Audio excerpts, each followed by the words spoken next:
O médico saiu da sala e eu comecei a chorar. Eu falei, um dia eu fui na igreja, um dia eu acho que eu te vi, ou te recebi. Mas na verdade tu não existe, né, Deus? Tu não existe, porque tem mais alguma coisa ruim ainda para acontecer? E assim, os crentes dizem que tu tem um propósito na vida de cada pessoa. Que propósito é esse? É de sofrer? Tu é um Deus que faz sofrer?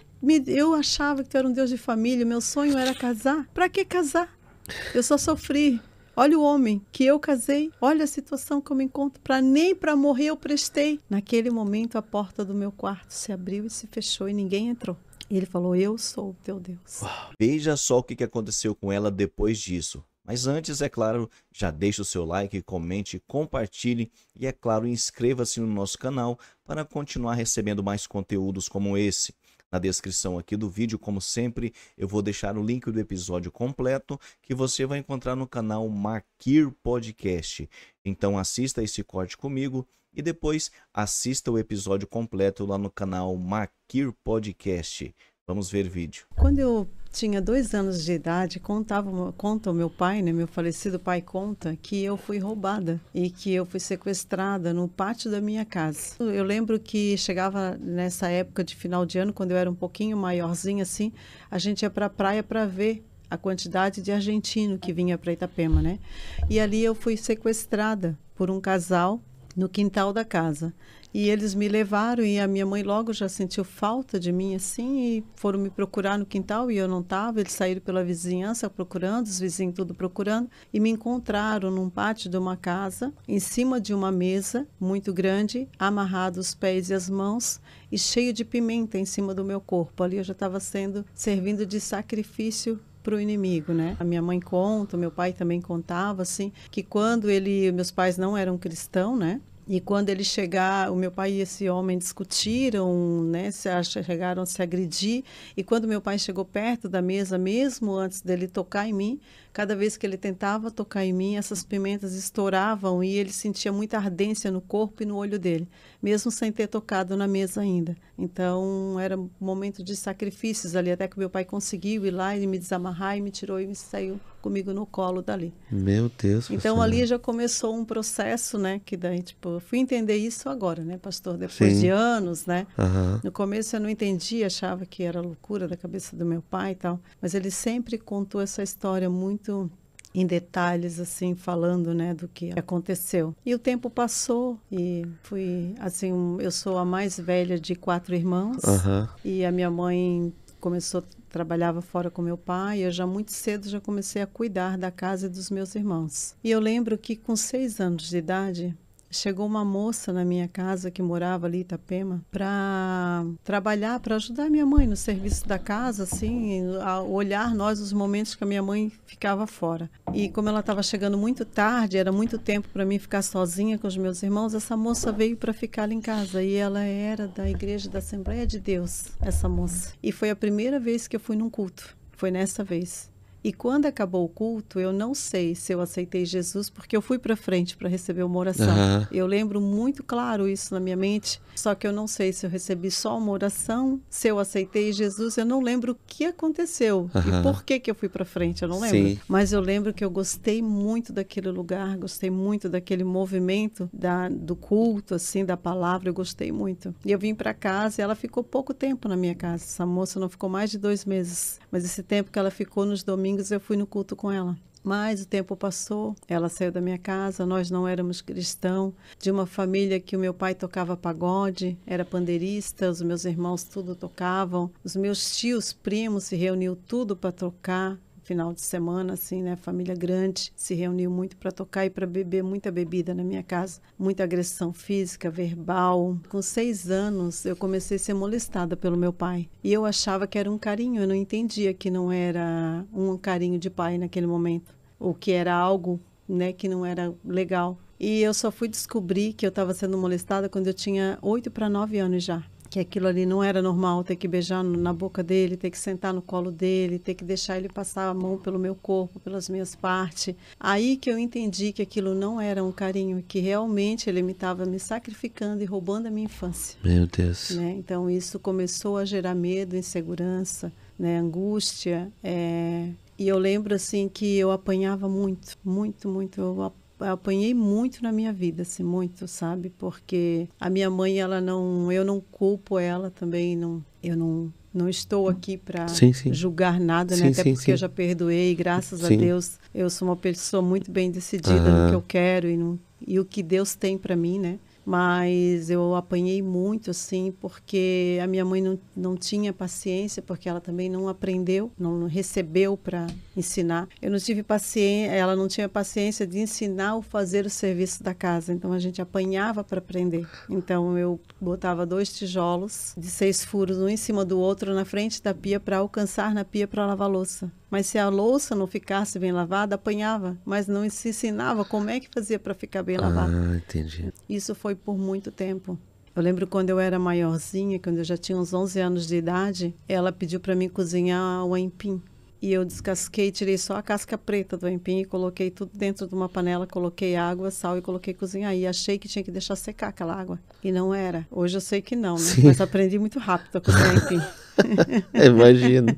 Muito rápido, porque quando acabou de cozinhar o aipim, ela colocou o meu rosto dentro da panela. Nossa. Então queimou todo o meu rosto. Então, assim, foram coisas que hoje, quando eu leciono para as mulheres, quando eu leciono cursos, dou palestras, eu entendo que as pessoas falam, o inimigo também fala muito isso, que as pessoas não podem te dar o que eles não receberam. E é mentira do inimigo, porque eu não fui uma mãe assim para os meus filhos. Deus, ele muda histórias. Só que eu entendo também que a minha mãe não tinha Jesus, não teve esse conhecimento, né? Demorou alguns anos, a mente, né? E todo o travamento que ela teve com a criação também pelos meus avós. Mas o tempo foi passando, os anos foram se passando e eu continuei na mão do meu pai. Então, cada vez que a minha mãe saía, e eu ficava sozinha com ele em casa, mesmo com os meus irmãos em casa, eu tinha que ficar num lugar reservado com ele.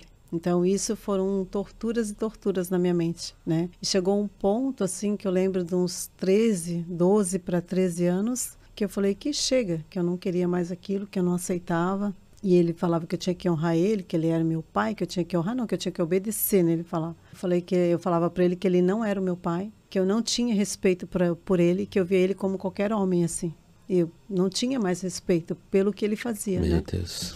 E muitas vezes o meu pai era alcoólatra, muitas vezes ele levava os próprios amigos dele para olhar para o meu corpo, para me ver, né? Então aquilo eu passei por várias situações assim de medo, de insegurança, medo que um daqueles homens pudesse fazer algo comigo, a minha mãe não estando em casa, sabe? Foram situações e situações assim. E sem dizer que um tempo, sabe, pastor, na minha vida, além de ser a vergonha da rua, porque nós morávamos no bairro Rio Bonito e nós éramos a vergonha da nossa rua. Nós era a família que a gente era a vergonha da nossa rua, porque o meu pai bebia muito. Entendi. Chegava em casa, quebrava tudo, os vizinhos chamavam a polícia e eu pulava a janela da sala, que nós tínhamos um sofá de cimento, assim, de alvenaria.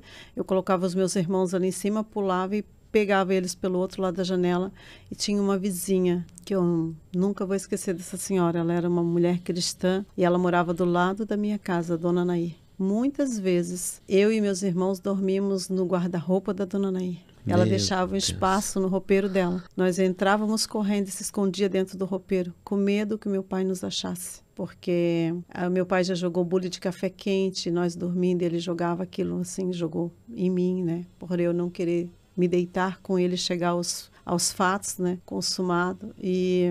E ele tinha ódio de mim, assim, muito ódio. Meu pai, quando ele bebia, eu era o foco dele, assim, sabe? Além da minha mãe, eu era o segundo foco dele. Então, a minha mãe ficava lá com ele dentro de casa e eu fugia com os meus irmãos com medo do que pudesse acontecer. E a sua mãe não sabia do fato, pastora? Não, minha mãe não sabia do que ia acontecer. Loucura, meu Deus.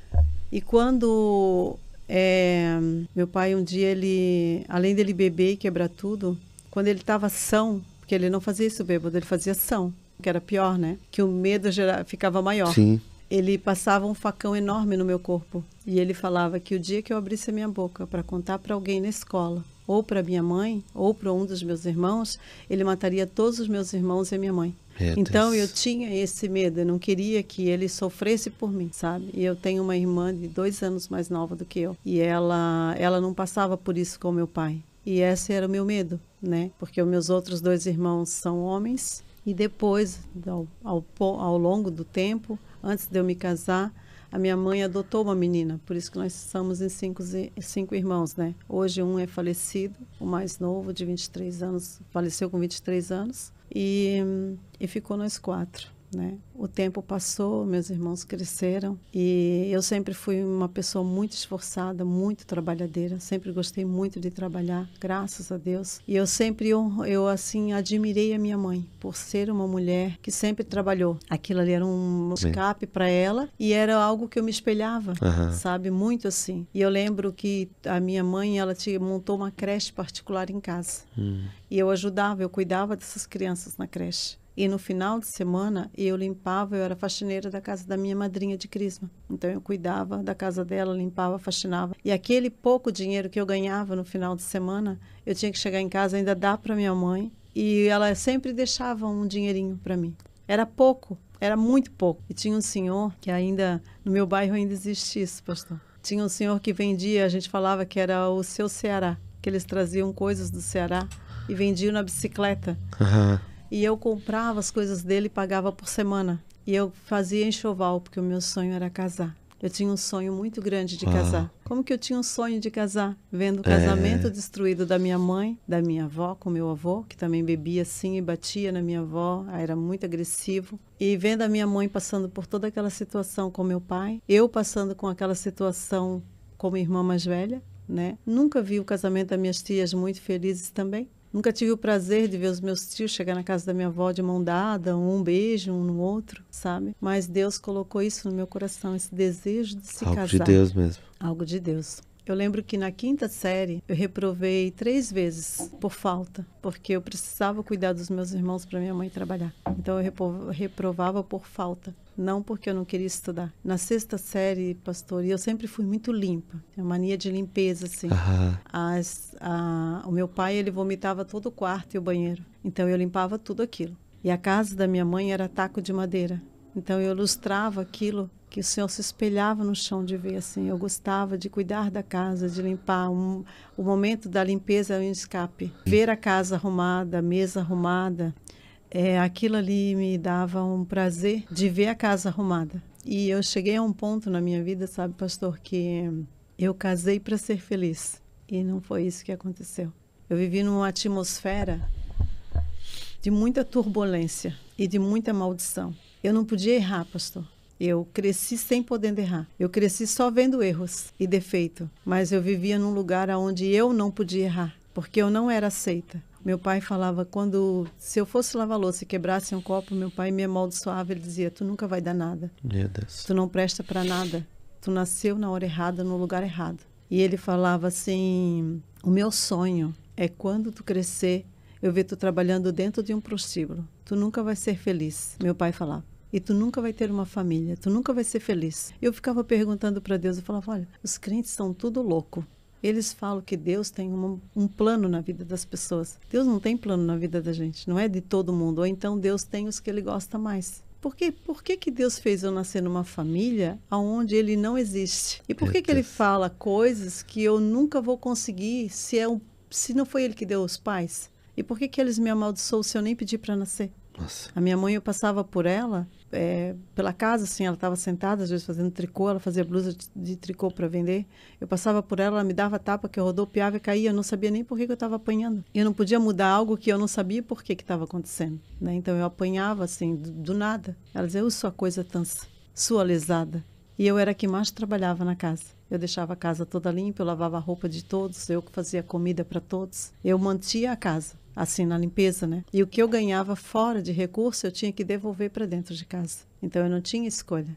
E na minha casa, nunca ninguém falou mais alto que meus pais. Ninguém tinha esse direito, né? Então, eu criei os meus irmãos. O tempo passou e eu conheci meu esposo numa festa de igreja. Eu ia para o grupo de jovens da Igreja Católica como um escape, que era um tempo que eu saía daquele inferno que eu vivia, dentro da minha casa. Eu ia porque lá tinha pessoas diferentes que não precisavam saber o que eu vivia ali dentro. E eu não precisava contar para ninguém o que eu vivia. Então, eu era uma pessoa lá que Eu nem sei quem eu era, na verdade, lá dentro. Mas eu ia, eu frequentava, eu participava. Porque nessa época eu conheci meu esposo. E aí ele estava assim, encostado com um amigo dele, numa coluna. Ele me chamou pelo crachá. Oi, Cida, tudo bem? Eu achei que ele queria comprar um recado. Eu falei, oi, tudo bem? Boa noite. A gente está vendendo um recado. Ele falou, não, queria falar contigo. Eu fiquei sem ação na frente dele, sem reação, né? E aí a gente conversou um pouquinho ali, mas eu muito com medo, né? Que meu pai chegasse a qualquer momento para me buscar, porque naquela época a gente saía de casa e o pai vinha buscar onde a gente estava. Né? Mesmo que ele não tinha nenhum cuidado, mas ele vinha porque ele não queria que se envolvesse com ninguém. E ali a gente se conheceu muito rápido, assim. E depois a gente se encontrou no próximo final de semana. Eu fui levar a minha irmã para um show que ia ter na Marejada, era grátis, da Simone na época, do Balão Mágico. E a gente se encontrou assim, né? Não existe o acaso para Deus, né? Mas para nós naquela época foi o acaso. Sim. Já não teve show nenhum da Simone, a gente já ficou por ali conversando. Sim. Gerou aquele interesse, assim. Mas eu já fiquei abraçada com ele, foi algo assim, tipo, já se abraçamos. Me senti aconchegante no braço dele, mas um pouco de insegurança também, porque imagina, 14 anos, né? Ele estava com 18, 19 anos. Sim. E ali logo ele me levou até perto de casa, eu e a minha irmã fomos para casa cedo. Era um domingo à tarde também. E depois a gente marcou de se encontrar, mas daí eu ia para o grupo de jovens, e assim que eu saía do grupo de jovens, em vez de ficar na missa, a gente ficava ali no pátio da igreja conversando. Entendi. Sabe? E aí ele me levava em casa de volta e assim ia. Ficamos uns 3 meses assim. E quando foi para namorar, meu pai aceitou, a minha mãe aceitou, mas disse, eu quero ver como que vai ser com o teu pai. Eu falei, pois é, mas eu quero muito namorar esse moço e tal. E aí a mãe foi, conversou com ele, gerou um problema, assim, mas depois ele deixou o moço lá em casa. Aí a gente namorava sábado, domingo, aí ele deu os horários que a gente podia namorar, sempre com ele junto. A gente não podia sair de casa. Quando ia na sorveteria da esquina, o meu irmão mais novo ia junto. Sempre tinha alguém sempre tinha um vigia. Um vigia. Até que a gente namorou 2 anos e meio. Nesses 2 anos e meio a gente terminou. Ficamos um tempo sem... Eu e ele ficamos um tempo sem namorar, assim, porque o meu esposo gostava muito de festa. Deus, ele nos dá uns alerta, né? Ele gostava de baile já naquela época, então ele saía da minha casa, como eu não podia, ele ia para os bailes. Então ali já era para ter terminado, né? Mas a insistência, né? Não entende os planos do Senhor. Eu namorei com ele, quando a gente terminou, por ele estar indo para baile ali, já deveria ter terminado. Depois a gente voltou, depois de 1 ano. Aí namoramos 2 anos e meio, né? E tem algo, sabe, pastor, que é um trauma que eu tenho até hoje, mesmo na presença do Senhor, que é surpresa. Eu não gosto de surpresa. Surpresas não me traz um reflexo de memórias boas, sabe? As pessoas de vez em quando fazem por a gente ser pastores. Eu ajo naturalmente, mas por dentro eu não gosto de surpresa, porque quando eu tinha 14 anos, 16 anos, eu estudava no Colégio Aníbal César. Eu estava na metade da 6ª série. Eu trabalhava durante o dia, das 5 da manhã até as 5 da tarde, e à noite eu estudava no Aníbal César.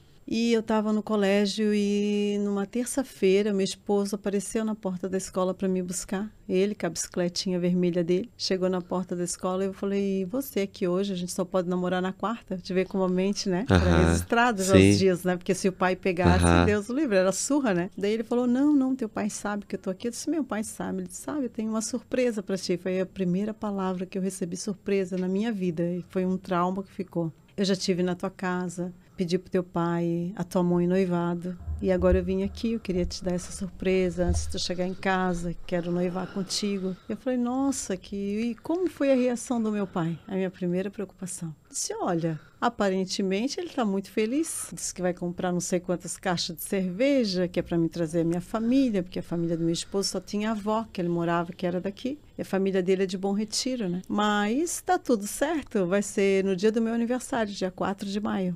Eu falei, nossa, que bom. Ficou feliz? Eu falei, sim, mas na verdade eu não fiquei feliz. Eu estava preocupada como seria a minha reação íntima com ele daí, né? Com meu pai. E quando eu cheguei em casa, nosso pai alegre, a mãe feliz, tudo contente. Eu sentei assim no sofá do lado do meu marido. E eles comentando nesse dia o que iam fazer, não sei o quê.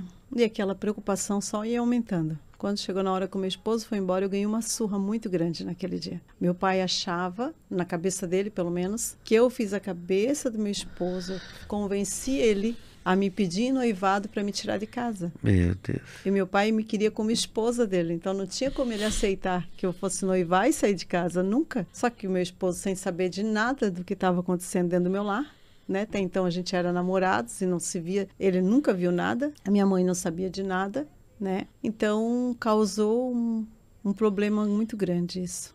Um pouco antes de eu conhecer meu esposo, desse noivado acontecer, de eu namorar, quando eu ia fazer 15 anos, de 14 para 15 já, um dia eu estava fritando banana pela manhã, no café da manhã, e o meu pai tinha ido comprar pão. E a minha mãe dormia até umas 9 horas. Eu acordava sempre às 5 da manhã e ela dormia até mais tarde, porque eu chegava da escola, já ia logo dormir, comia e ia dormir. E a minha mãe ficava trabalhando até de madrugada, fazendo blusas de lã nessas máquinas de tricô e vendia para as mães das crianças da creche. Então ela ia dormir de madrugada. Então por isso ela ficava até mais tarde. E eu levantava às 5 da manhã para pegar as crianças, que as mães chegavam mais cedo. E o pai levantou cedo e foi comprar pão. Era umas 6 e pouquinho. E eu estava fritando banana, já tinha feito café, arrumado a mesa, já tinha feito a garrafa de café para ele levar para o trabalho. Ele era, nessa época, meu pai trabalhava de pintor de casas. Ele veio e trouxe um sonho da padaria para mim. E eu falei, não, eu não quero, porque eu já sabia que aquilo ali tinha um custo. Eu falei, não, eu não quero. Ele falou, não, mas eu trouxe, você vai pegar. Eu falei, não, mas eu não quero esse sonho. E aí eu estava fritando a banana, quando eu estava tirando a banana da frigideira e colocando na travessa, ele veio por trás de mim, tipo, me deu um beijo aqui assim no pescoço. Eu peguei aquela frigideira, foi automático, eu nem pensei. E fiz com a frigideira assim, bati nele. Não chegou a pegar nele, só respingou algum óleo, né? Algum óleo respingou, mas não chegou a pegar totalmente. Ele pegou e deu um berro e me xingou, só não me xingou de santa, né? Aí a minha mãe acordou com essa gritaceira toda. E ela disse, o que está acontecendo aqui? Ele falou, nada, essa louca estava fritando e derrubou a frigideira com óleo quente e respingou em mim. Essa guria toda distraída, não sei o quê, não presta para nada, e começou a xingar. E aí a minha mãe falou, tu não viu isso? Tu tá doida já de manhã cedo? Meu, que susto. E tu não se machucou, não se queimou? Eu falei, olha, na verdade, eu tô machucada já faz muitos anos. Daí ele olhou para mim, né, e olhou pro facão que ficava pendurado. Uau, Deus. Aí ele falou, cala essa boca. Daí eu falei assim, não, mãe, na verdade é que eu sou abusada por ele. Aí eu falei, ele passa a mão no meu corpo, ele faz eu sentar no colo dele. Quando ele fala pra mãe que a gente vai sair, que ele me coloca no ferro da bicicleta para comprar tal coisa com ele vai mexendo no meu corpo no meio da rua, mexendo nas minhas partes. Fui falando tudo, pastor, daí. Aí fui contando tudo. Desde que eu era criança, fui falando ali, no nervosismo, né, na fúria da emoção, naquela situação, eu fui despejando tudo, ele só pegou a bicicleta e saiu. Daí ela falou, meu Deus, por que tu nunca falou? Aí eu falei, porque ele pegava o facão, assim, assim, assim. Ali foi o que me travou para vir aqui. Entendi. Essa parte, porque o meu pai já faleceu, mas a minha mãe continua viva. Meu intuito aqui não é machucar. Sim, sim. É construir, né? Entendi. E aí, pastor, eu me vi assim, eu senti um alívio na hora, sabe? Dessa situação, senti aquele alívio, eu consegui, pela primeira vez na minha vida, eu falei. E eu achei, agora tudo vai se resolver, ela vai mandar meu pai embora e tudo vai se resolver. E ela me mandou para casa da minha avó, passar o final de semana lá, eu e a minha irmã. E eu fui. Eu pensava, meu Deus, graças a Deus, quando eu chegar. Só que isso, pastor, meu pai tomou todas naquela noite, quebrou tudo em casa. Enfim, eu fui para casa da minha avó mesmo assim no outro dia, fiquei o final de semana lá e quando eu voltei foi a minha maior decepção. Os pais estavam deitados na cama conversando. Aí ali eu perdi o foco pela minha mãe. Aí ela chegou para mim e falou assim, não fala nada para tua avó, que eu vou resolver essa situação. Quando eu voltei, que eu achava que nós íamos resolver aquela situação e ela estava deitada na cama com meu pai, eu fiquei assim, que eu perdi o meu chão. Que daí para mim eu não tinha mais ninguém agora. Nossa. Eu não tinha mais família. E quando ela veio conversar comigo, foi pior. Porque ela disse assim, olha, o negócio é o seguinte, conversei com teu pai e assim, ó, vamos colocar uma pedra em cima disso. Não vamos falar para ninguém. Morreu esse assunto. Acabou aqui esse assunto. E eu não falei nada. Aí ela disse, e não me abre essa boca para falar para ninguém o que aconteceu aqui dentro. E aí... falar para quem? Se a gente tinha até vergonha. O medo ficou pior, que agora eu tinha medo dos dois. Uau. Antes eu só tinha medo dele, aí eu já comecei a ter medo dela. E o tempo passou, eu conheci meu esposo, e ele era um homem maravilhoso, um namorado querido, 2 anos e meio namorando, uma pessoa totalmente romântica, calado, no silêncio, falava poucas palavras. Mas a gente, com a minha surra, quando eu ia noivar, decidimos fugir de casa. Por quê? porque meu esposo chegou no outro dia na minha casa. E eu falei assim, na quarta-feira daí, né? E eu falei assim, olha, amor, eu queria te falar uma coisa, eu não quero mais noivar. Ele falou, por quê? Como assim? Eu disse, não, porque eu não quero, acho que eu sou muito nova, eu só tenho 16 anos, acho que não tá na época. A gente não tem uma casa, não tem nada. Então, assim, primeiro a gente tinha que construir algo para me tirar de casa. Como é que tu vai me levar? Para onde tu vai me levar? Ele falou, nossa, mas eu só quero noivar. Isso é uma preparação para que a gente lute por um casamento, construir alguma casa, comprar um terreno, sei lá. Mas eu só quero noivar? Aí eu falei, não, mas eu não quero. Ele falou, se tu não quer, então tem alguma coisa errada? Até onde tu estava feliz? Eu falei, não, vocês estavam felizes. Eu falei. Ele falou, por quê? Eu falei, não, porque depois que tu saiu, a situação não ficou muito boa aqui em casa, meu pai não aceitou muito. Como assim? Teu pai estava todo feliz falando que ia comprar caixa de cerveja. Eu disse, pois é, na frente das pessoas o meu pai é sim, mas por trás ele não é, então eu preciso que terminar esse noivado, eu não quero mais. Aí ele falou, não, então tu vai ter que me contar o que aconteceu, porque senão a gente vai terminar aqui, então. Tem alguma coisa errada. Aí eu mostrei as marcas do meu corpo. Meu Deus. Aí eu falei, olha, por isso que eu não posso continuar esse noivado. Ele falou, não, ele não fez isso contigo. Não, eu vou conversar com ele. Eu falei, não, eu não quero, porque tu vai ter que sair daqui. E eu vou continuar aqui. E eu vou levar outra surra se tu fizer isso. Então a gente termina aqui. Ele falou, não, então a gente vai fugir de casa. Eu falei, não, meu sonho é casar. Eu tenho um sonho de casar. Eu tenho um enxoval todo guardado já, que eu consegui comprar com muito custo, fazendo faxina na casa de pessoas, eu falei, sendo humilhada. Então, assim, eu não estou devendo nada do meu enxoval. Eu pago esse senhor por semana. Então, o meu sonho é casar. Ele falou, pois é, mas tu já viu que não vai dar para realizar esse casamento? Isso que ele ainda não sabia do que acontecia, né? Ele falou, não, a gente vai fugir. E eu sei que na sexta-feira à tarde a tua mãe vai na justiça, no fórum, passar a tua irmã adotiva para o nome dela. E é nesse momento que a gente vai fugir. Eu falei, meu Deus, eu não posso fugir nesse momento. É à tarde, eu vou estar com os meus irmãos e com a creche, né? Que ficava lá em casa, que eram as crianças que nós cuidávamos. Ele falou, não, a gente vai calcular o horário do ônibus que eles vêm, porque antigamente o ônibus vinha 1h30, só passava no bairro. E eu tinha minha irmã também, né, que ficava na creche. E foi assim que a gente saiu. Eu fugi de casa, pastor, com 2 sacolinhas amarelas de plástico, com algumas peças de roupa dentro, com o meu urso embaixo do braço e meu travesseiro.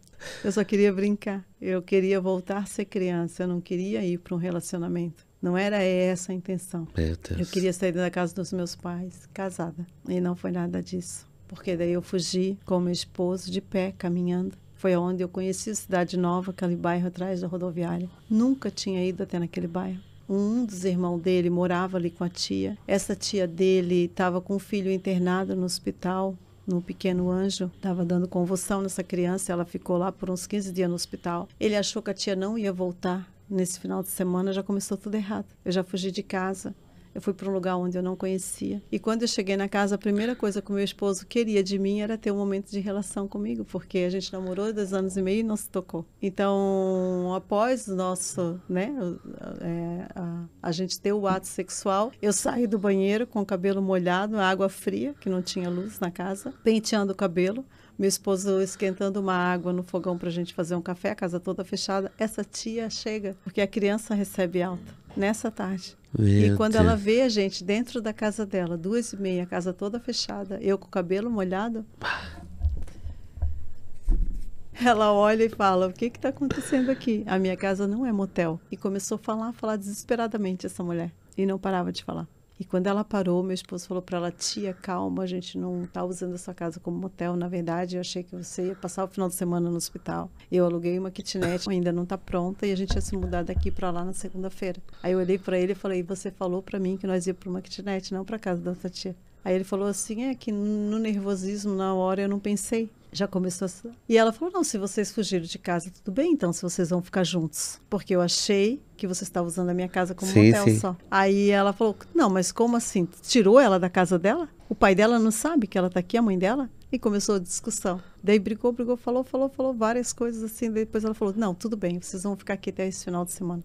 E a gente ficou na casa dela por umas 2 semanas ainda. Até que minha mãe descobriu onde eu estava, por causa da família dele, né? Foi atrás da família, da casa da avó e tal. E meu pai, nesse dia que eu fugi de casa, foi com o facão de bicicleta atrás de mim até na rodoviária. Ele achou que a primeira coisa que a gente ia fazer era pegar um ônibus. Achou que ia pegar nós na rodoviária ainda. E não, né? E daí a gente ficou aqui na cidade. E então, depois de uma semana, eu fui para cá, fui na casa da minha mãe, conversamos, sentamos com meu pai, conversamos e tal. E fui morar nos fundos da casa do meu pai. Que loucura, pastor. Nossa. Que loucura. Que passo errado. Quando um jovem não pensa nas consequências, a primeira coisa que ele faz é dar um passo errado. Sem Jesus, Isso é forte. sem conhecimento, com 16 anos, fui morar nos fundos da casa dos meus pais. Na primeira semana, eu descobri que meu esposo era alcoólatra, que ele não era aquele moço lindo, aquele príncipe maravilhoso de 2 anos e meio de namoro. Que ele era agressivo, que ele bebia e que ele traía. E eu me senti casada com meu pai. Nossa. E em agosto, depois de 5 meses que eu estava casada, eu acho que era em agosto, 5 meses que eu estava casada, eu fui na missa com ele, tinha feito uma faxina na casa, era um sábado, e limpei toda a casa. E nós saímos à tarde, eu fui num salão de beleza, cortei as pontas do meu cabelo, ele me deu um sapato novo, a gente fez compras para casa e chegamos em casa. E quando eu cheguei em casa, eu tinha feito uma sopa, e a gente comeu aquela sopa e tal, e eu fui botar a sopa, e antes disso, ele falou, vamos à missa? Eu falei, vamos, eu acho que eu vou convidar minha irmã para ir junto. Aí ele falou, acho que eu vou chamar, que era um irmão dele, né? Não morava conosco, mas morava ali próximo. E ele não tinha nada a ver com a minha irmã, assim, só eram, né, cunhados, eles só eram cunhados. Enfim, fomos à missa. Antes da gente ir à missa, eu peguei a panela de sopa e fui colocar na geladeira da casa da minha mãe, porque a minha mãe tinha um gênero muito forte e quando eu não fazia o que ela queria, ela cortava a luz da minha casa. Então, para a sopa não estragar, eu coloquei na geladeira dela. E quando eu estava indo para colocar a sopa na geladeira, que eu empurrei a porta devagar, que saía da minha casa para a casa dela, assim que era nos fundos da casa, meu esposo estava beijando a minha irmã atrás da porta. Meu Deus. E ela era minha amiga, ela era minha confidente. Ela era a pessoa que eu falava tudo o que acontecia comigo, que nós dividíamos o mesmo quarto. E ela viu toda a minha trajetória do que eu passei na mão do meu pai. Então, eu já tinha perdido o pai, eu já tinha perdido a mãe e tinha perdido a minha irmã daí. As 3 pessoas que eu mais confiava. E o marido recém-casado, que ainda achava que tinha uma chance. Que ele tinha dado uma escorregada, mas que eu tinha uma chance. Fomos à missa. E quando nós estávamos voltando da missa, fazia uma semana que ele tinha mudado de emprego. Ele era montador de móveis e ali ele começou a ser caminhoneiro. E foi a primeira vez que ele falou que ele tinha saído sozinho com um dos motoristas, contando para o meu cunhado, eles caminhando um pouco mais à frente, ele não viu que nós estávamos ouvindo a conversa, nós estávamos conversando, mas estava prestando atenção na conversa. Eu falei, você me traiu? Ele falou, não. Eu falei, tu acabou de falar para o teu irmão que tu me traiu. Ele falou, não falei que traí. Eu falei que deixei ele na frente do bordel, eu não disse que eu entrei. Eu falei, como assim que tu leva um rapaz que é para te conhecer a praça, deixa ele na frente de uma casa de prostituição e tu não entra? E tu vai para o posto dormir com o caminhão? Eu disse, eu sou nova, mas não sou boba. Aí ele falou assim, tu não sabe de nada. E jogou a chave da casa para mim e foi para casa desse amigo. Me deixou no meio da rua sozinha, assim, caminhando com a minha irmã e meu cunhado, viemos para casa. A minha irmã foi para casa, o meu cunhado foi para casa. E eu entrei dentro de casa e falei, Senhor, por que isso, né? Vim para uma família onde tu não existe. Casei com um cara que namorei 2 anos e meio, achando que tinha conhecido ele. Eu não conheço esse homem que eu tô casada. Ele trai, ele bebe, ele chega em casa, ele quebra as coisas. Ele é agressivo, né? Ele me agride com várias palavras de baixo escalão. Tudo que eu faço dentro de casa, casa limpa, organizada, comida feita, nada é do agrado dele. Eu não sei mais o que fazer. Aí eu não fui criada para ir passar na casa de tios, na casa de avós, aquela comunhão que se tem hoje, né, como os meus filhos têm, de estar em contato com a família. Se via, mas era tudo muito distante, não era uma coisa de convivência, constância, né? Sim. Para onde que eu vou? Para onde eu vou? Morar onde? Ficar com quem? E agora? Se separar desse homem e voltar para casa como? Que agora eu não sou mais virgem. Eu não podia voltar. Eu não podia voltar para casa. Eu não tinha para onde voltar. Esperei ele chegar em casa. Ele foi, tomou um banho, trocou de roupa, foi deitar e eu fiquei na cozinha, pensando, virando a minha cabeça. Para onde eu poderia ir? Porque eu tinha que fugir. Eu queria uma válvula de escape. Eu queria fugir de casa. Queria fugir desse homem, queria fugir da minha casa, queria fugir dos meus pais. Não queria mais ver a minha irmã. Eu só queria fugir. E eu falei, então eu vou me matar. A melhor forma de acabar tudo é tirando a própria vida. Meu Deus. O inimigo falou, tu não lembra o que teu pai falou? Tu não presta para nada, tu não serve para nada, tu nunca vai dar nada, tu nunca ia ser feliz no relacionamento. E o sonho dele é te ver na casa de prostituição. Por isso que teu casamento não vai dar certo, nada vai dar certo. Se tu voltar, tu vai ter que deitar com teu pai. Nossa. Tira a tua vida, tu não presta para nada mesmo. Eu tinha um tantinho assim, pastor, uma garrafa plástica de álcool em casa, só isso. Estava em cima do armário, assim. Eu fui lá, peguei aquele álcool, joguei na minha roupa, peguei um fósforo, risquei e fiquei sentada esperando eu me queimar todinha. E o fogo foi me consumindo, consumindo, e foi pegando meu cabelo e foi consumindo, e eu não senti dor, não senti nenhum apavoro, nada. Eu fiquei tranquila, calma, serena, esperando o meu corpo todo pegar fogo. E estava no escuro, na cozinha, e eu lá sentada na mesa esperando eu queimar, que eu só queria morrer, só isso. Mas eu estava muito tranquila, muito calma. E aí o meu esposo falou assim lá do quarto, olha, eu acho que está queimando alguma coisa lá na tua mãe, tá um cheiro muito forte de queimado, porque era uma meia água, né? Só tinha um quarto, uma cozinha e o banheiro e uma salinha assim. E aí ele falou, abre a porta e dá uma olhada lá na tua mãe e vê o que está acontecendo. Tá uma chama de fogo que dava de ver pelo vidro da janela do quarto, refletia na janela da minha mãe e refletia na janela do meu quarto. E eu nem respondi, que era eu que estava queimando. Fiquei ali. Daqui a pouco ele se levantou. Quando ele se levantou, eu já estava com queimadura de 1º, 2º e 3º grau. Eu já tinha queimado muito. Ele se desesperou, puxou a toalha da mesa assim, tentou enrolar no meu corpo, aí começou a pegar fogo na toalha, e jogou a toalha na pia e pegou uma mangueirinha do chuveiro e começou a jogar água em mim. Em nenhum momento eu gritei, eu não me desesperei, para te ver que a roupa que eu tava foi toda queimada. Eu fui para o hospital enrolada num lençol.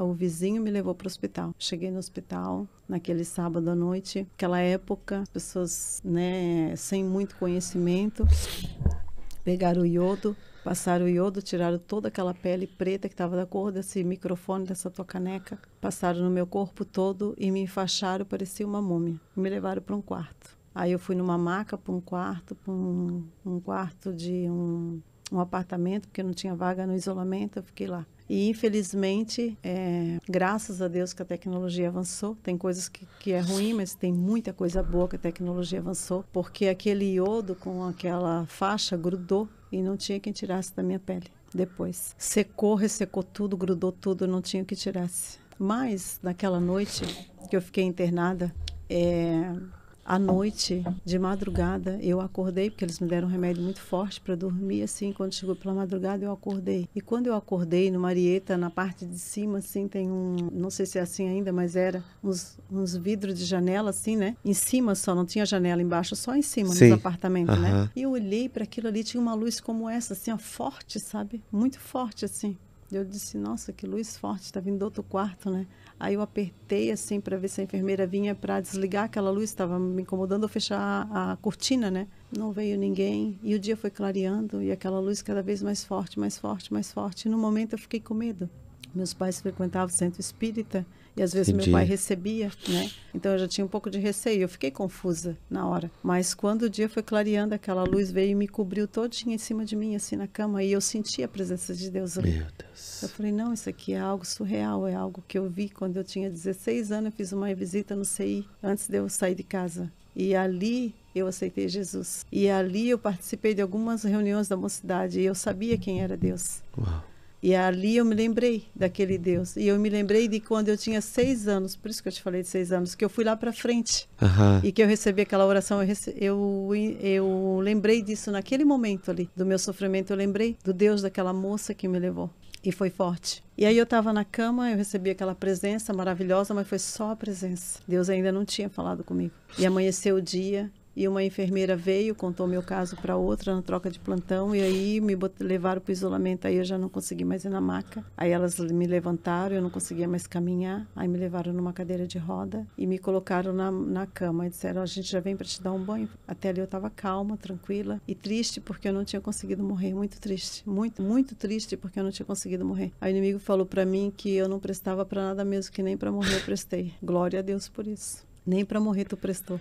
Com essa voz. E aí, para a glória de Deus, eles me colocaram numa cadeira de banho, me levaram para quando ligaram o chuveiro. Ali eu senti todas as dores que eu nunca senti na minha vida, tendo 3 filhos. Nunca senti aquela dor. É uma dor inexplicável. Dói a alma, tu desmaia, tu acorda, tu desmaia e tu acorda da dor e não tem explicação a dor. Desfalece todo o teu corpo, tu não tem sentido, não consegue nada, só consegue gritar. E ali eu berrei muito e elas não conseguiram me dar banho. E o médico, quando viu, ficou desesperado, porque não sabia o que fazer, porque eles passaram iodo, não podia ter passado, e daí grudou nas faixas, não conseguia mais tirar aquelas faixas do meu corpo, saía com um pedaço das minhas peles junto. E aí eles chamaram a minha mãe e uma tia do meu marido, elas me deram banho com um copo de água e uma espátula. Eles iam tirando e elas choraram muito, muito, porque era muito sangue. Saía muito pedaço do meu corpo junto, de pele, e não tinha o que fazer, tinha que tirar. Enfim, eu fiquei 28 dias no hospital, no isolamento de um hospital, só arrependida por eu não ter morrido. Não conseguia transmitir nada de bom, nem de ruim, nem de nada. E para infelicidade minha, para felicidade hoje, mas naquele momento, para infelicidade minha, quando fez uma semana que eu estava hospitalizada, entrou no meu quarto, eu nunca mais esqueci o nome desse homem.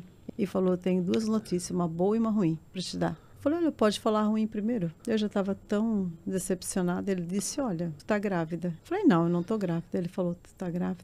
Estás com 2 meses de gestação pelos exames que a gente fez em você. Eu falei, não, eu não tô grávida. Ele disse, estás grávida. Tu tá grávida, mas eu acho que esse bebê não vai. Porque como queimou desde o teu umbigo para cima e um pouco das tuas pernas, eu acho que não vai sobreviver essa criança. Mas, enfim, você está grávida. Então, só para te avisar que o processo de tratamento vai ser muito mais complexo do que a gente imaginava. Por causa da medicação. Eu usava um arco, assim, de madeira em cima do meu corpo, para nada encostar na pele do meu corpo, e ficava só de calcinha no quarto. Porque eu não conseguia botar nada em cima de mim, nada. Não podia sentir calor, nem frio, nem nada. Quando estava muito frio, eles botavam um cobertor por cima do arco, para não encostar nada. E ali passou os dias e um dia o doutor chegou no meu quarto, cirurgião plástico, e ele tirou umas fotos minhas, na época, para estudo, porque ficou muito detonado o meu corpo, assim. Então ele tirou várias fotos naquela época. E ele chegou no meu quarto e falou assim, olha, eu vou para um congresso de medicina, vou ficar 3 dias fora. E o doutor Zanata vai ficar cuidando de você. Só que eu tenho uma notícia boa e uma muito triste para te dar. Eu não sei se tu tá sentindo, mas tu tá apodrecendo. Meu Deus. A gente já fez de tudo pela medicina e não resta mais nada o que fazer. Hoje, o que nós temos para fazer? Uma raspagem no teu corpo. Tu vai perder um pouco mais de pele. Porque criou-se um couro na minha pele. Parece um cinto.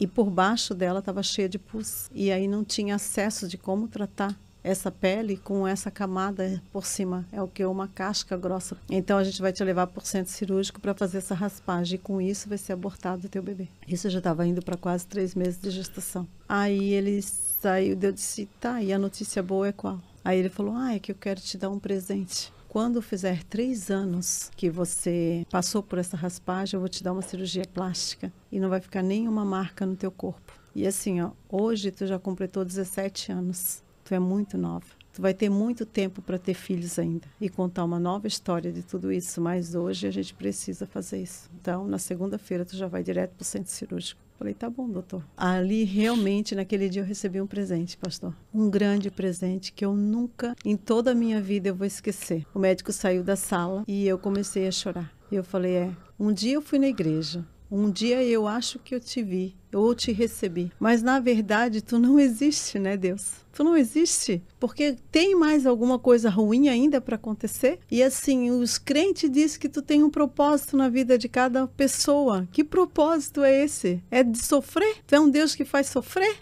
Eu achava que tu era um Deus de família, meu sonho era casar. Para que casar? Eu só sofri. Olha o homem que eu casei, olha a situação que eu me encontro, nem para morrer eu prestei. Naquele momento a porta do meu quarto se abriu e se fechou e ninguém entrou. E ele falou, eu sou o teu Deus. Uau. Ele não mandou ninguém, ele não usou profeta, ele não usou ninguém. Ele realmente entrou naquele quarto. A glória dele cobriu aquele quarto. As luzes, era a mesma luz que eu tinha sentido na cama no dia que eu dei entrada no hospital. Era aquela luz. Eu nunca vi o rosto dele, mas eu tive a oportunidade de ficar 3 dias com ele. E ele fez uma pergunta para mim, o que tu queres que eu te faça? Eu só disse assim, eu só quero que essa criança viva. E eu quero te pedir perdão, porque eu sei que é errado tirar a vida. Mas eu não vi outra escolha. Ele falou, tu tá preparada? Pastor, eu tinha opção. Eu falei que estava, lógico que eu não estava. Eu nem sabia o que tinha por vir. Mas eu não tinha opção.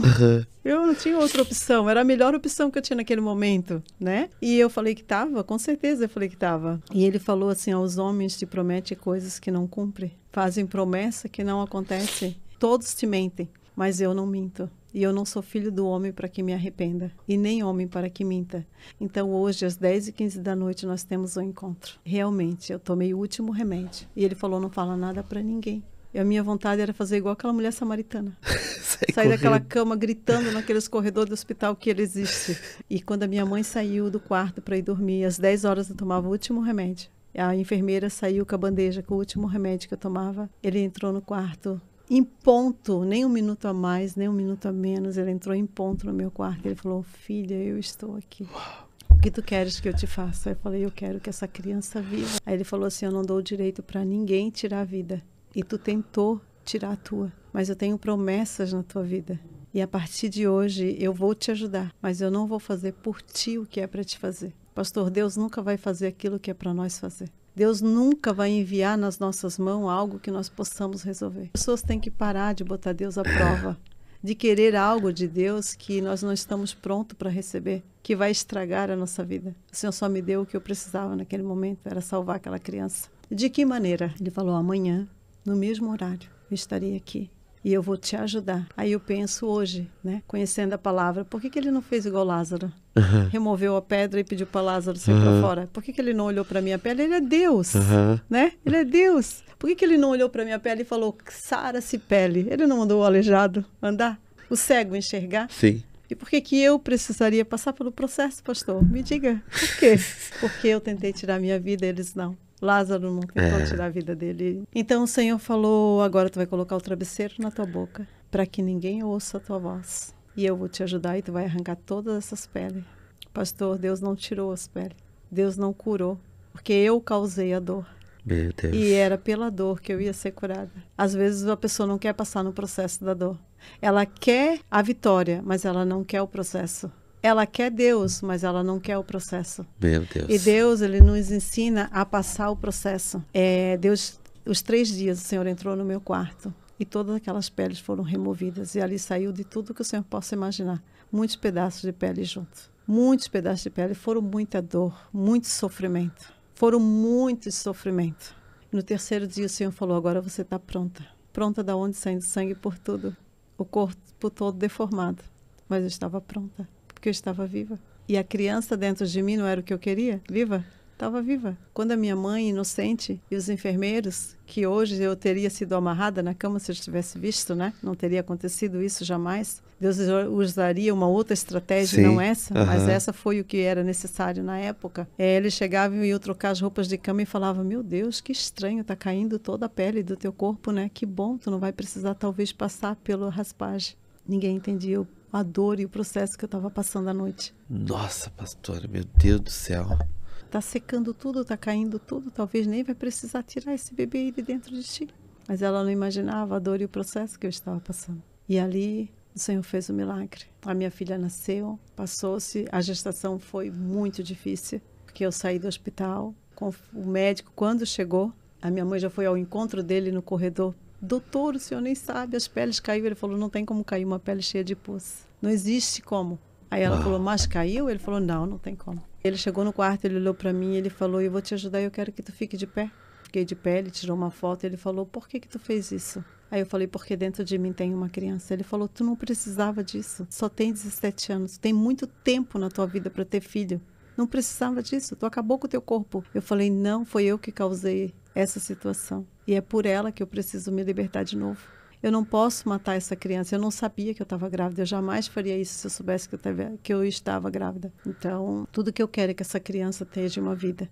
E aí ele começou a chorar, os enfermeiros que estavam com ele, a minha mãe, assim, choraram. E ele falou, meu Deus, e agora tu nem a raspagem vai poder fazer. Eu falei, não importa. Essas marcas vão me mostrar que há um Deus no céu. Que existe um Senhor. Que hoje eu tenho um pai. Hoje eu descobri que eu tenho um pai.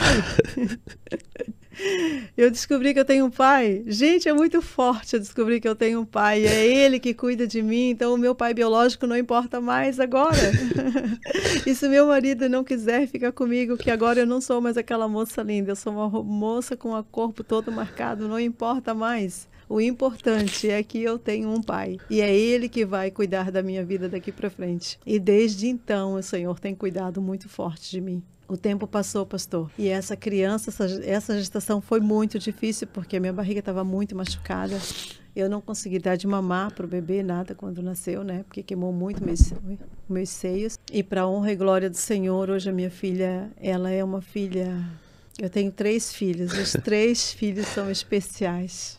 Ela é uma filha que ela gera luz. Ela é uma filha que quando eu ganhei ela, quando eu tive ela, as pessoas vinham ver se ela era normal. Uau. Se ela não tinha nenhuma marca. E a única marca que ela tem é a marca de Cristo. Ela é linda.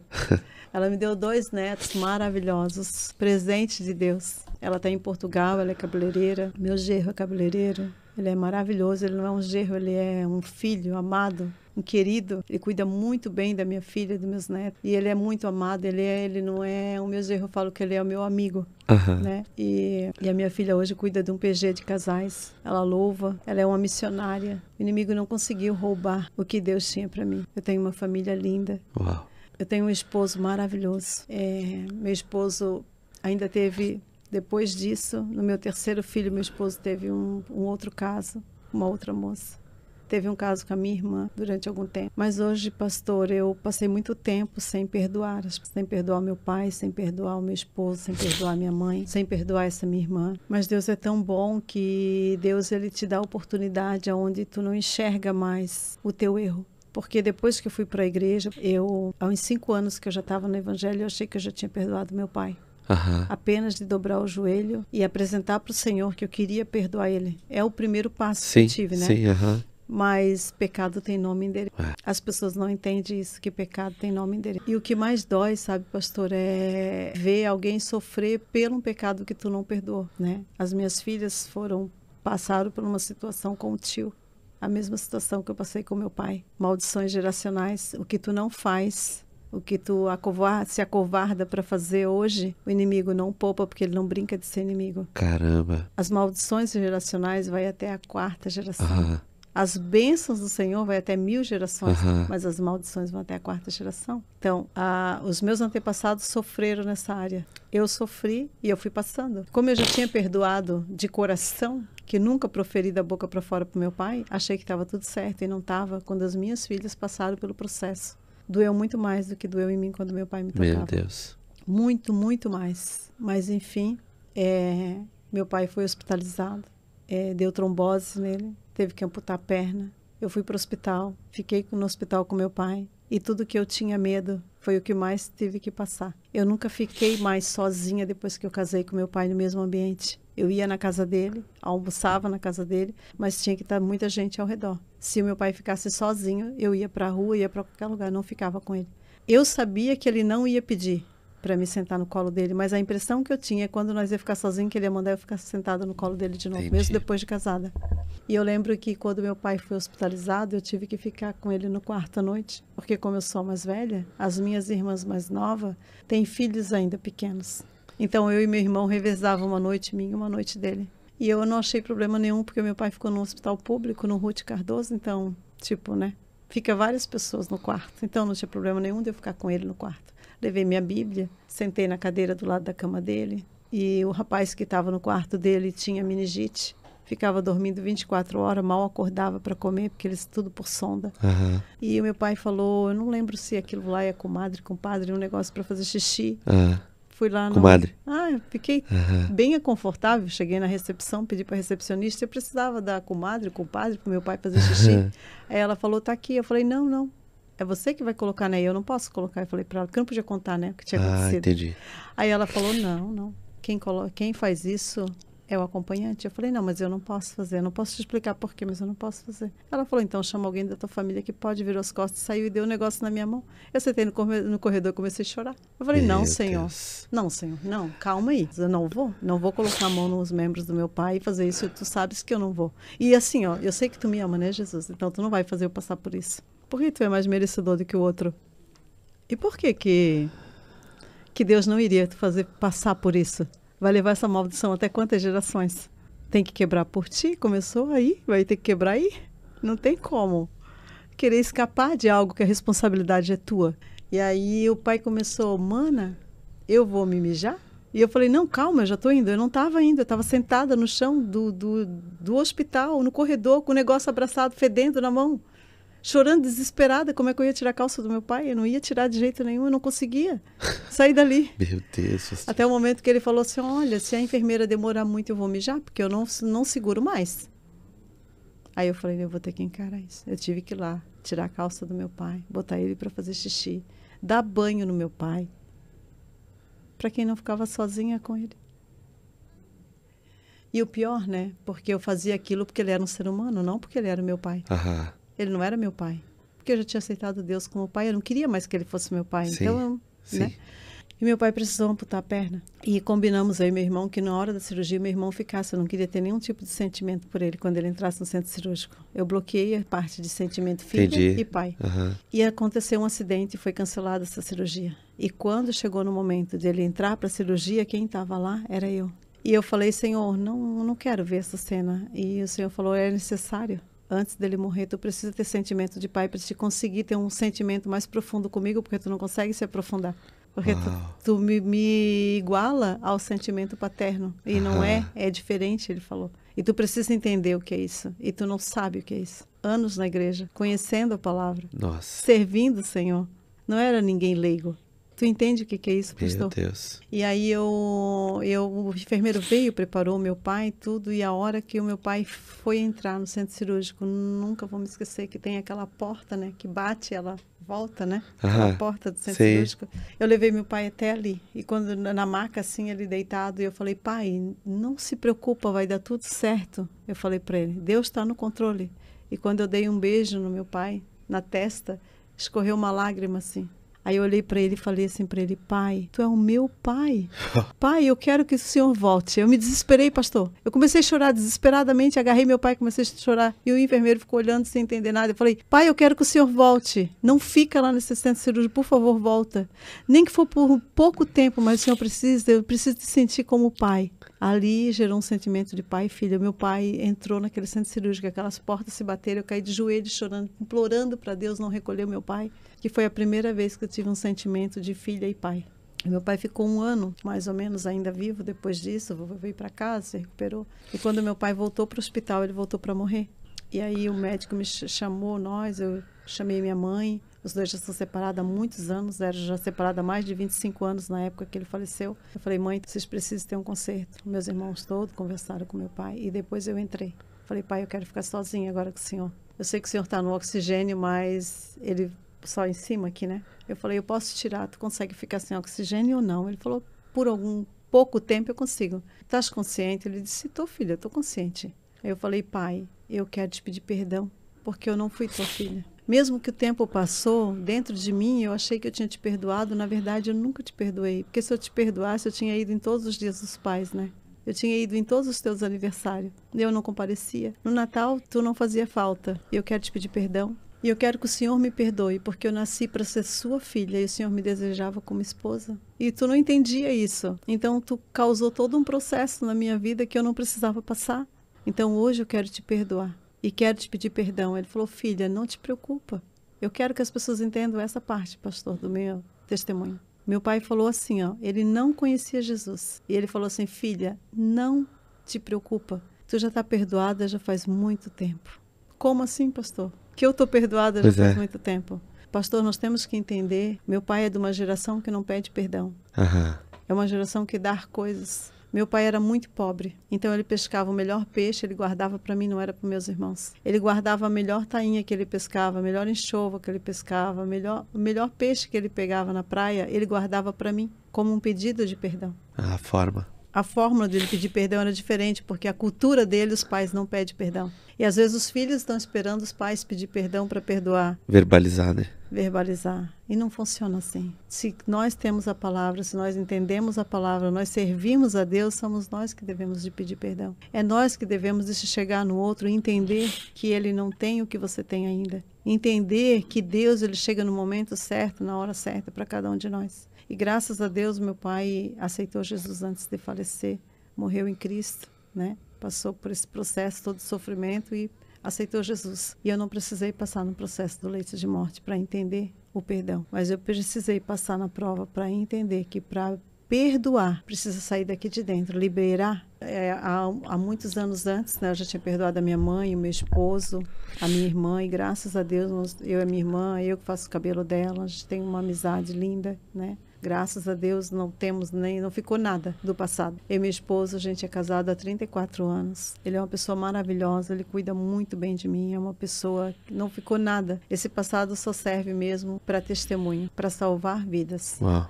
Mas não ficou nada. Eu amo o meu esposo, ele é uma pessoa maravilhosa, é um pai excelente, um avô brilhante. Eu tenho o maior orgulho de ser esposa dele. Uau. Maior orgulho. Deus transformou as nossas vidas. Meu Deus, assim, que incrível, pastora. Deixa eu perguntar uma coisa pra senhora. Pode perguntar o que tu quiser. Esse momento ali dos 3 dias, né, que ele esteve com a senhora não conseguia ver o rosto, mas assim, era algo que a senhora sentia que ele estava ali, assim, em presença? Em presença. Em presença real, de vestes brancas. Era um homem de vestes brancas, com as mãos furadas.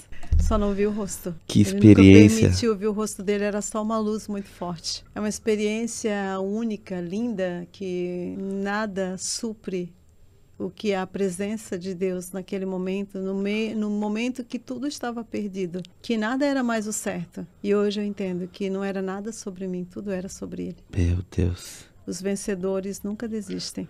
Não é os que nunca falham, é os que nunca desistem. Eu acho que esse é a regra do jogo. É verdade. E hoje eu me sinto privilegiada, presenteada por Deus, porque eu não sou nada do que o meu pai falou. Sou mãe, sou vó, sou empresária, fiz uma faculdade, eu sou muito feliz. O peso da palavra é forte, mas eu acho que as pessoas, elas se vitimizam muito, se acham com muita justificativa para ficar daquele nesse lugar, né? E tem muita compensação sobre si. Pois é. Compensação sobre si. Eu sou assim porque aconteceu isso, por causa disso. Sabe? Vive nesse mundo que vão se travando em várias áreas das suas vidas, sabe? Não consegue se libertar disso, porque fica nesse vitimismo, assim. Sabe? Se torna cômodo, né? Cômodo. A pessoa se vitimiza muito. Mas eu sou assim, eu estou nessa crise de ansiedade porque eu passei isso, porque eu passei aquilo. Eu acho que a gente precisa fazer como Celebrando a Cura, o Curados para Curar, voltar. Né? Porque no Curados para Curar foi isso que eu aprendi, o voltar. Voltar para ver da onde eu era, da onde eu saí. E por que eu ainda estava estacionada nesse ciclo da minha vida, porque eu precisava arrumar a casa. Meu Deus. Precisava, para fechar sim. O testemunho. Meu filho mais novo, ele nasceu no dia 13 de agosto. Foi o dia que eu me queimei. Meu Deus. O Senhor me deu de presente. E eu só fui descobrir isso, que eu não prestei atenção nesse detalhe na época. Eu sabia que era em agosto, mas eu não prestei atenção aos detalhes. Deus, ele é muito minucioso. Ele cuida dos mínimos detalhes. Ele não é igual nós, que vamos passando na correria e vamos deixando algumas coisas para trás. Ou pelo meio do caminho, não. O Senhor cuida de todos os detalhes da nossa vida. E o Senhor, o foco do Senhor é nos curar, para através de nós outras pessoas sejam curadas. Sim. Primeiro vem a nós a cura e depois através de nós, né? Meu filho teve uma breve doença no coração e eu trouxe ele aqui para o Hospital do Coração, ele fez os exames e tal, e o Senhor me deu um sonho. E o Senhor curou ele através desse sonho. O Senhor mostrou ele fazendo a cura. E quando eu cheguei depois de já ter feito vários exames, já constatado a enfermidade no coração, que teria que passar por uma cirurgia, eu vim trazer os últimos resultados e o médico disse, eu não sei o que aconteceu. O teu filho está curado. Não sei, não tem mais, eu não acho a doença. Eles viraram meu filho em tudo quanto era máquina dentro daquele Hospital do Coração e não acharam mais a enfermidade que tinha no coração dele. E nós já apavorados que ele ia passar por essa cirurgia. Ele com 9 anos de idade. E quando eu volto para casa, eu falei, obrigado, Senhor, obrigado, obrigado. Isso foi num sábado. Quando chegou no domingo, meu filho de crente não é crente, pastor. Não é. Eles que decidem ser. Meu filho, naquele final de semana, ele falou, mãe, hoje eu quero aceitar Jesus. Eu entendi. Ele falou, 9 anos. Eu entendi. Hoje eu quero aceitar Jesus. Quando o pastor que estava pregando fez o apelo na época, ele foi para frente e aceitou Jesus, eu fui com ele. Naquela hora ele foi batizado com o Espírito Santo no mesmo momento. O Senhor falou assim para mim, tu sabes o significado do nome do teu filho? Eu falei, eu nunca procurei saber. Ele falou, Jonathan é presente de Deus. Meu Deus. E tu lembra o dia que ele nasceu? Eu falei, lógico, né, Senhor? Mas tu não lembra do fato ocorrido, né? Eu falei, não. Ele falou, ele nasceu no dia que você tentou tirar sua vida. Uau! Meu Deus, pastora. Meu filho nasceu dia 13 de agosto. Um presente. Presente de Deus. Meu Deus, pastora do céu. Pastor, não te preocupa com nada. Amém. Nada. Tu és um presente de Deus nesse lugar. O que tu está fazendo aqui, muitos não têm coragem. Tu não sabia o que tinha guardado aqui dentro dessa cabecinha. E eu tenho certeza, pastor, que eu sei que já veio muitas pessoas aqui. E quem sou eu? Mas a partir de hoje a tua vida vai dar um 360 graus diferenciado e por isso tanto empecilho para me chegar até aqui. E agora era para mim estar no velório do meu tio. Ele está lá morto. E eu deixei tudo e eu disse, não, eu vou cumprir o propósito de Deus. Nossa, Porque o Senhor tem um propósito na vida desse casal, diferenciado. Amém. De verdade, pastora, muito obrigado. Quero deixar assim, no final, é um versículo Amém. em Romanos 12, 2. Amém. Que a gente não se conforme, né, com o padrão desse século. Amém. Mas que a gente seja transformado pela renovação do Senhor. Amém. Né? Que é isso que esse versículo quer dizer. Que a gente possa ser transformado Amém. pela renovação do Senhor. Amém. E que cada dia nós possamos sentir a presença dele e ser renovados. E que a gente não se permita ficar só na superfície. Que ele tem muito mais para nos dar, que a gente não imagina o quanto. Amém.